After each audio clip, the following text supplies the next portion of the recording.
For TraderInsight.com, I'm Adrian Manns. It's Tuesday, January 18th, 2022. Let's take a look at an opening gap trade from our first hour strategy session. We're looking at a chart of Electronic Arts Incorporated, ticker symbol EA. And as you can see, the first bar of the trading day gave us sort of a loosely formed trapdoor setup. I say that because it closed up in the middle of the bar. That's not our favorite way to get a trapdoor on these things. The weight on the market this morning was the reason that we considered this trade, even though it closed high in the range. Not the best of choices. We had a fib expansion that would have got us down into a 382 expansion at 136.60. It looked for a moment like the news on Goldman Sachs and everything that was just pulling the market lower was going to drag us right down to that profit objective. Didn't turn out to be the case. By the time we got down to here, we were about 50% of the distance to the target, and we moved our stop loss to 138.50. About a quarter point stop out on EA. Now, you guys know that recently I've been focusing on second entries and third entries on these sometimes, and EA gave us just that opportunity this morning.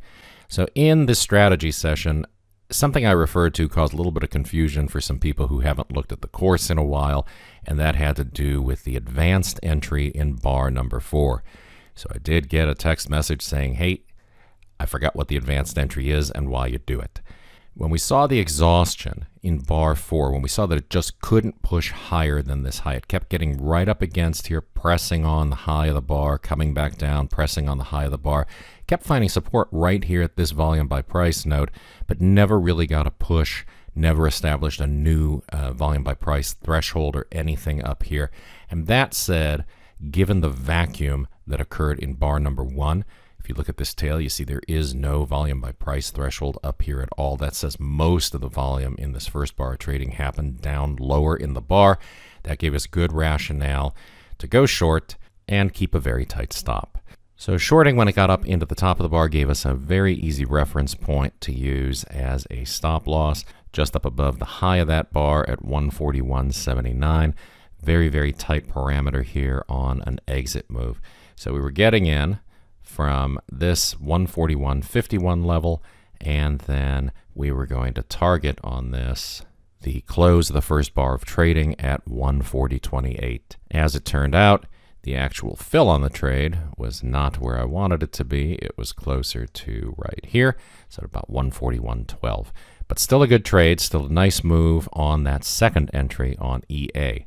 Then something interesting happened, and we wound up with a third entry opportunity after this 1, 2, 3 setup right here, put us in position for a profit objective down here at the opening tick, with an entry just below the bar that just gave us a profit, and then a stop right up here above this volume by price threshold. If it would have managed to get up through that volume by price threshold, then I would have assumed it was going to get all the way back up in here and try 142 again, and that's definitely not something we wanted to be a part of.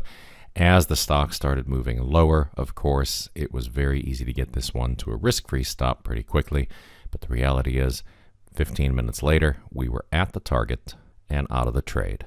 So there's always a benefit to carefully evaluating what's going on with the stock that you're looking at, especially on a day like today where we didn't have a ton of gap plays to consider. Watching the price action closely and interpreting what's happening right in front of you can get you in front of and keep you in front of opportunity for profit. There you have it, 2 out of 3 on EA, and hopefully that's putting some questions to rest. If you do have any other questions, shoot me an email, adrian@traderinsight.com. I hope you had a great trading day today and an even better one on deck for tomorrow. It's the best trader education anywhere, only from traderinsight.com.